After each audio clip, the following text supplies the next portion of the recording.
bom dia, turma, certo? Bom dia a todos que vão estar assistindo essa aula, certo? A aula hoje é de História, certo? Direcionada para as turmas de 7º ano do Colégio Oasis. E hoje nós vamos dar continuidade à nossa segunda unidade, certo? E vamos trabalhar um conteúdo que é cheio de curiosidades, é cheio de coisas novas, interessantes, que a gente vai poder estar conhecendo, certo? Porque uma coisa, a parte mais maravilhosa da história é que a gente pode conhecer, pode se debruçar sobre algo desconhecido, algo que para muitos é estranho, certo? Que é atrasado, que é velho. Então a gente vai estar fazendo esse estudo sobre hoje os reinos africanos, certo? E a gente vai estar conhecendo um pouco dessas culturas. Eu gostaria que vocês rememorassem aí, buscassem em suas memórias o nosso debate sobre as grandes navegações. Nós vimos o quê? Que durante as grandes navegações, os europeus, principalmente espanhóis, portugueses, vão sair em busca de rotas alternativas de comércio. Então eles vão buscar na África, eles vão tentar dominar reinos africanos, tentar dominar reinos indianos e tentar dominar reinos americanos, certo? Do continente americano. E hoje o que é que nós vamos estudar? O nosso capítulo 6 é sobre reinos africanos, certo? E o que é que a gente vai tentar compreender? A gente vai tentar compreender que esses reinos, que esses lugares que vão ser invadidos e futuramente dominados pelos europeus, eles já existiam antes, eles já eram desenvolvidos, já tinham organização social própria, já tinha cultura, já tinha toda uma estrutura social, uma forma de viver que vai ser alterada a partir do momento que os europeus chegam, certo? Nesses reinos, nessas localidades. Como vocês podem visualizar no mapa, aqui é o continente africano, porque às vezes quando a gente fala África, muitos ainda têm certo preconceito, acham que a África é um país, acham que lá só tem miséria, só tem fome, certo? Então a gente marginaliza o olhar para aquilo que nós não conhecemos. Então é isso que a gente vai tentar rever nesse capítulo de hoje. Como a gente pode ver, o continente africano ele tem mais de 54 países, certo? E esses países, eles viviam antigamente, há 3.000 anos atrás, né, antes de Cristo, eles viviam em reinos, ou seja, com tribos, comunidades, aldeias, impérios, certo? E hoje nós vamos estudar os principais reinos, certo? Os primeiros que foram ali se desenvolvendo junto com a cultura egípcia, junto com os incas, os maias, ok? No primeiro momento, eu gostaria que vocês observassem o mapa, porque nós vamos ter uma divisão da África, certo? E uma divisão baseada, gente, na parte física, certo? Na parte geográfica. Por quê? Aqui na parte de cima, a gente vai ter a África do Norte, certo? Que está aqui próximo ao Mediterrâneo. E a África do Norte vai ser o quê? Egito, Marrocos, certo? Argélia. E aí a gente vai ter no meio aqui uma faixa que é o deserto do Saara. Então, essa divisão entre África do Norte e África subsaariana, ela vai ser realizada pela demarcação do deserto do Saara, ok? O deserto do Saara é um dos maiores desertos do mundo e ele não para de crescer, certo? E acaba dividindo aqui, é a faixa que divide as duas partes do continente. Nesse mapa aqui a gente pode visualizar melhor, gostaria que vocês observassem. Aqui está o mar Mediterrâneo, aqui está o Oceano Índico e aqui está o Oceano Atlântico, certo? Então, essa parte aqui também vai ser conhecida como África do Mediterrâneo, pela proximidade, certo? Vai ser uma parte, como a gente viu no Egito, que vai ter um clima quente, porém vai conseguir se desenvolver através da agricultura pela influência dos rios, principalmente do rio Nilo. Aí essa parte aqui desértica, né? Essa parte aqui que é o deserto do Saara, e também vai ser conhecida como Sahel. O que é Sahel? Sahel é uma região que fica abaixo do deserto do Saara, e é essa região que nós vamos estudar. Essas regiões que se constituiu reinos, e que esses reinos, mesmo com ali a proximidade do deserto, com as dificuldades climáticas, conseguiram criar formas de se desenvolver, principalmente, gente, pelas rotas comerciais. A gente vai ter o reino do Mali, como a gente vai ver posteriormente, Gana, eles já praticavam comércio nas rotas pelo deserto do Saara desde a Idade Média, certo? Então a gente tem aqui essa divisão geográfica, ok? O Sahel é o que fica, aqui começa essa linha toda aqui, é o deserto do Saara, esse círculo amarelo, e o Sahel fica abaixo a sul do deserto do Saara. E é uma região, como a gente pode ver, que as pessoas sobreviviam através de agricultura de subsistência, ok? E é aqui nessa região que os reinos africanos eles vão começar a se desenvolver. Porque a gente precisa conhecer um pouco mais geograficamente.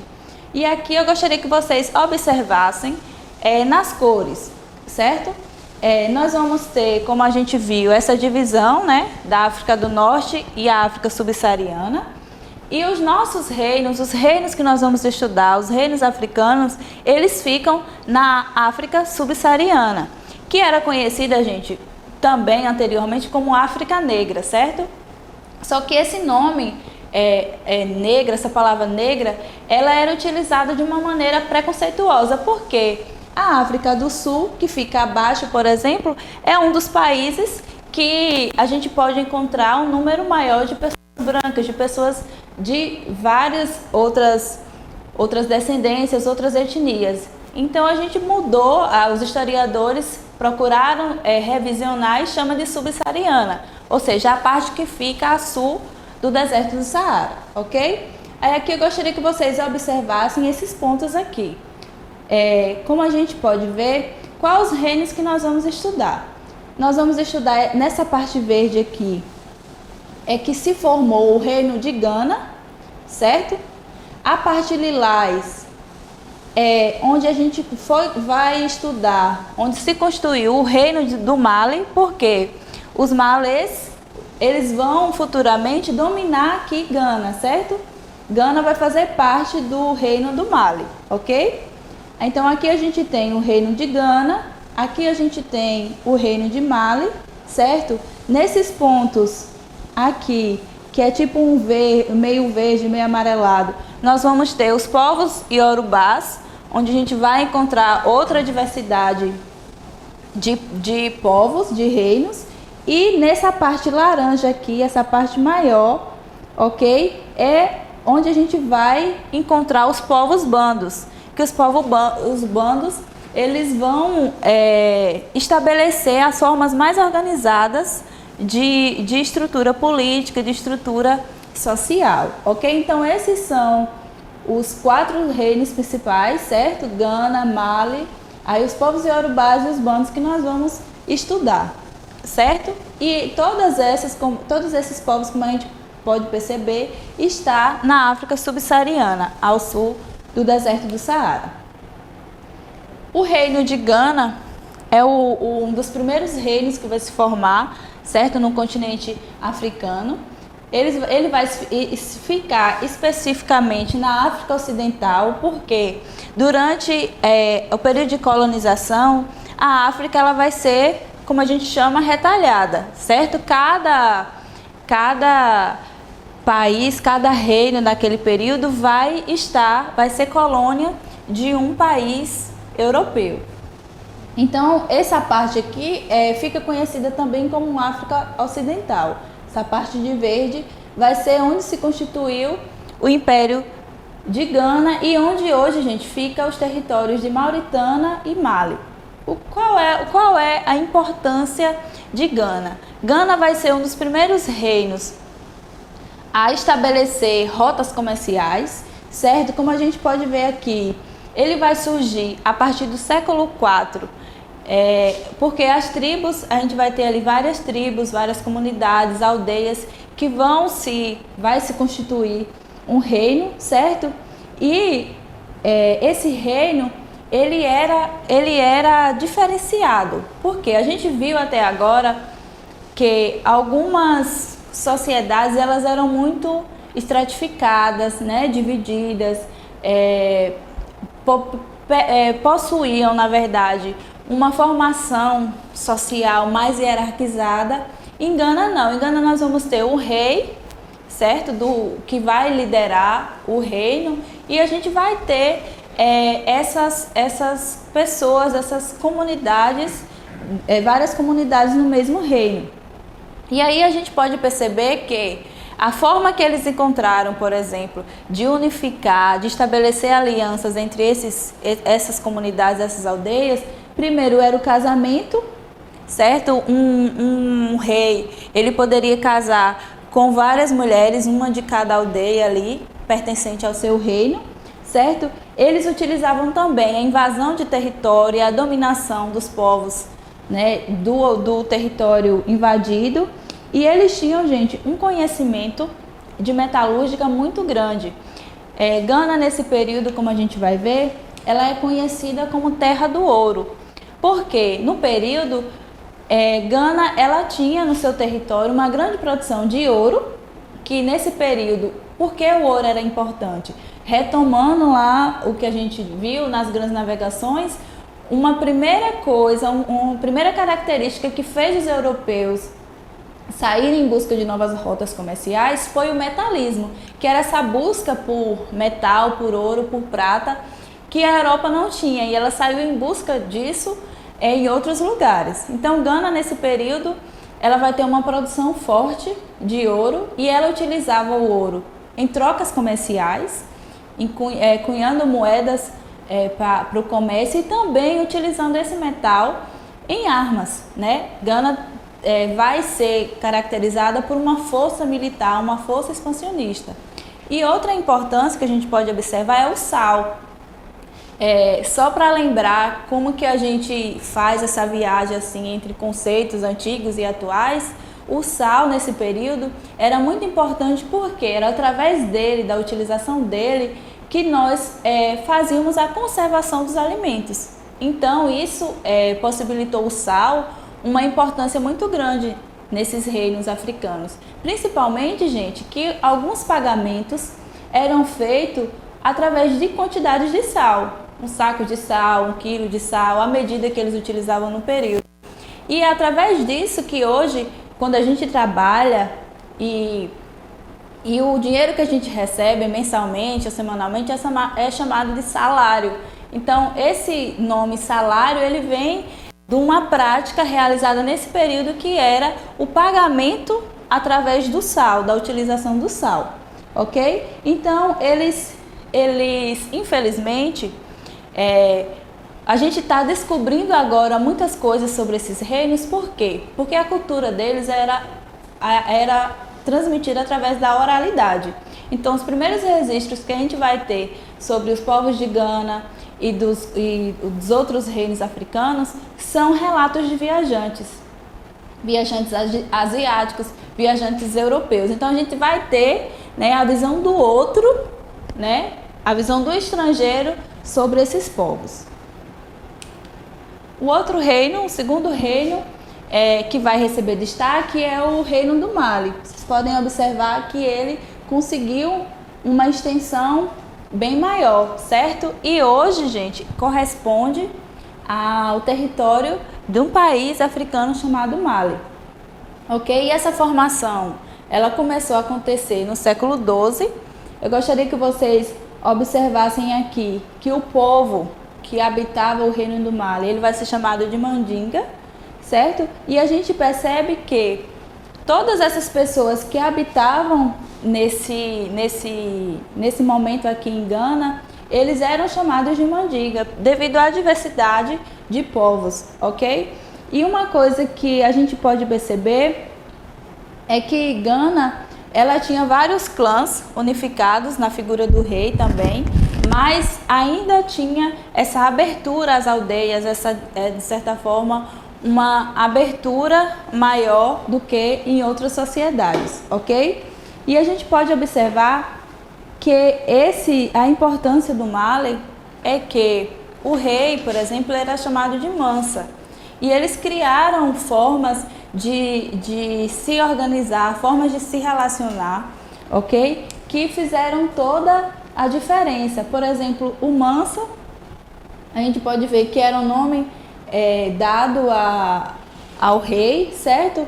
E Gana, por exemplo, o rei, ele tinha um poder de interferir em todas as questões, desde a colheita, clima, fertilidade das mulheres. Então o rei, a gente vai ter uma forte presença da religiosidade.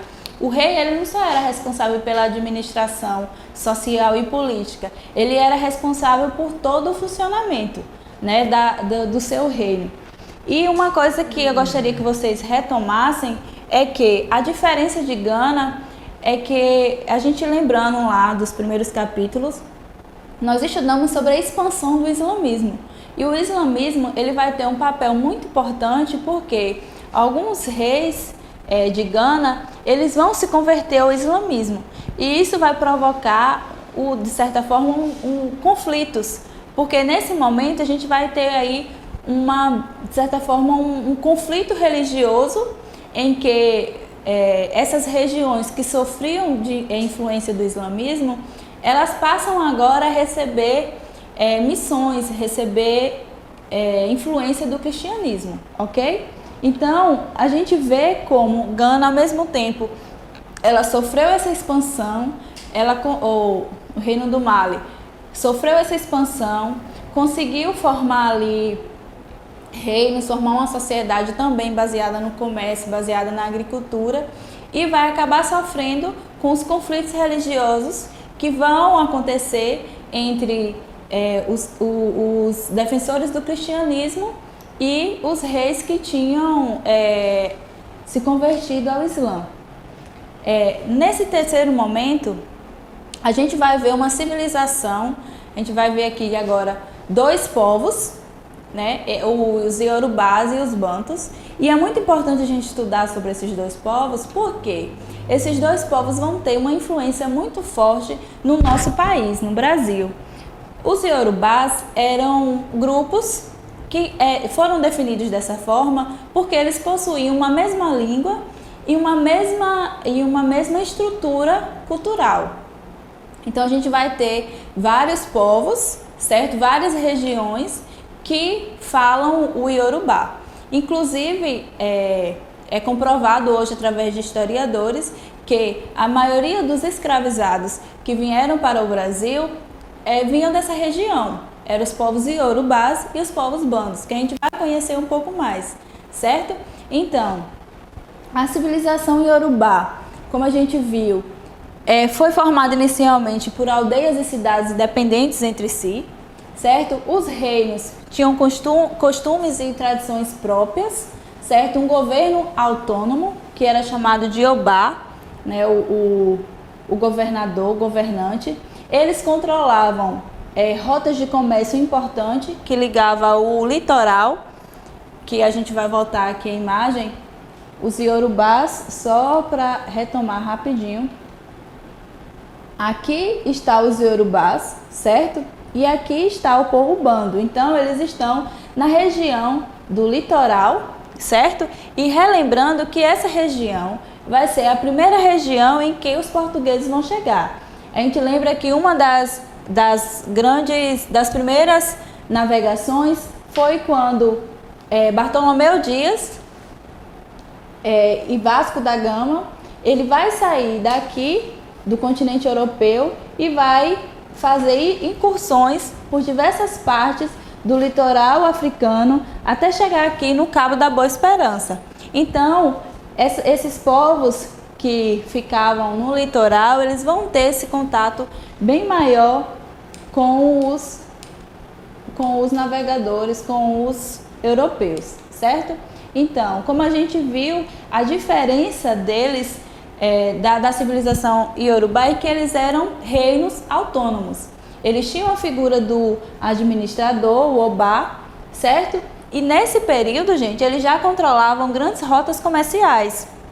E a gente percebe que eles tinham uma cidade em comum, que o nome é Ilé-Fé, que era centro político e centro religioso, ok? E qual era o papel desses obás, desses governantes? Eles acreditavam que eles eram descendentes dos primeiros habitantes que moravam em Ilé-Fé, certo? E ele realizava conselhos, ok? Segundo historiadores, os iorubás, eles tinham uma forma de organização social muito autônoma, com conselhos que permitiam ouvir aldeias, ouvir comunidades. E a maior contribuição que a gente vê hoje dos iorubás foi a religião, né? A gente percebe que a religião deles, eles acreditavam, né, nos babalorixás. O que é babalorixás? Eles eram sacerdotes que eram responsáveis por fazer essa ligação, né, dos deuses, que eram chamados de orixás, dos deuses com a humanidade. Então a gente pode perceber que, assim como as outras culturas, os outros reinos, que a gente percebe que tinha rei, sacerdotes, militares, certo? Camponeses, a gente vai ver aqui, só que com outro nome e possivelmente também com outra função. Então a religião, eles tinham os babalorixás, que eram sacerdotes, as divindades, os deuses que eles adoravam, eram chamados de orixás, que são divindades ligadas à natureza. A gente vai ter, por exemplo, Oxum, que representava as águas doces, certo? A gente vai ter Xangô, que representava a força, a guerra. Então, cada tipo de natureza, cada elemento natural, eles tinham um orixá, que eram divindades, ok? E essa religião, gente, essa forma de se relacionar, ela vai chegar ao Brasil como forma de resistência. Por quê?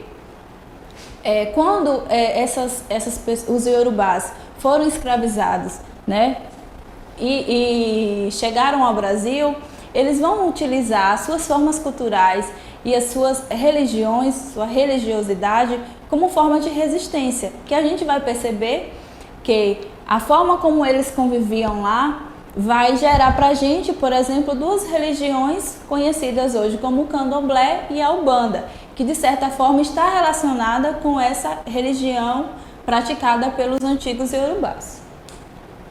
E a outra civilização, o outro reino, são os bandos, os bantus, ou seja, era um grupo de povos que falavam uma língua comum, em origem comum.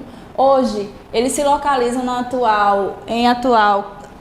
nos atuais países Camarões e Nigéria. Sua organização social e política eram formadas também por comunidades independentes, certo?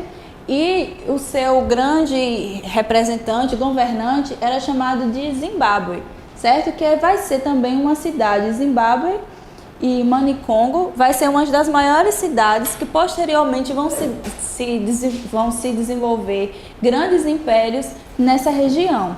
E a gente pode perceber também que os bandos tiveram uma presença muito grande no Brasil, certo? A gente vai ver, por exemplo, interferência, contribuição na alimentação, na forma de falar, então em várias contribuições. Eu até coloquei aqui algumas imagens porque futuramente a gente vai trabalhar sobre essas tradições culturais, certo? Aqui a gente tem os maracatus em Pernambuco, que o maracatu é tipo um ritual de coroação do rei, que era realizado, lógico, de uma forma diferente, com um nome diferente, nesses reinos africanos, mas que chega ao Brasil e vai se revestindo de novas formas, ok? A gente tem aqui alguns instrumentos, né? O samba de roda também, que a gente que são legados culturais que vieram para o Brasil. A gente vai ter aqui alguns instrumentos como o atabaque, certo? A expressão do batuque também, a alimentação como quiabo, como óleo de dendê, certo? Então o que é que a gente, para tentar fechar, o que a gente vai levar desse debate? A gente vai levar desse debate que, às vezes, em história a gente conceitua isso como etnocentrismo. O que é etnocentrismo? É quando a gente valoriza um tipo de cultura e despreza outro. Então é visível que existe uma valorização maior à cultura, a aspectos sociais do continente europeu. E ao mesmo tempo, a importância de rever esses reinos africanos é entender que essas pessoas eles tinham história, eles tinham organização, eles tinham estrutura, eles já eram desenvolvidos, certo? A gente vai ver futuramente as civilizações antigas do continente americano, certo? O próprio Brasil em si, nós já tínhamos habitantes, nós já tínhamos formas de comércio, formas de se desenvolver estabelecidas aqui, ok? E uma coisa que é muito interessante para a gente problematizar futuramente, principalmente nas nossas próximas aulas, é que o que eu conheço dos reinos africanos? O que eu conheço da história africana? Como é que nós brasileiros somos tão afetados por essa cultura, né, por essa forma de viver e a gente não conhece? E ainda continua tratando, de certa forma, o desconhecido, o estranho, de uma maneira negativa, ok? Porque que a forma como a gente, de certa forma, encarou esses debates dos reinos africanos nos influencia até hoje. Só para tentar fixar. Hoje, nós sofremos no Brasil, por exemplo, o racismo, nós sofremos no Brasil com intolerância religiosa, né? A gente não respeita, lógico, poucas pessoas, isso não é generalizado, mas a gente não respeita a religião diferente da nossa, certo? E as grandes navegações, elas inauguraram uma forma de escravidão que vai ser a escravização dessas pessoas, certo? Desses povos que habitavam a antiga África, os antigos reinos africanos, e que se perpetuam até hoje em forma de preconceito, ok? Então, esse foi o nosso debate sobre o 6º capítulo. Espero que vocês busquem conhecer esses reinos, essa região, um pouco mais do continente africano, ok? E a gente continua esse debate nas nossas próximas aulas. Espero que vocês fiquem bem, certo? Um grande beijo e até a próxima!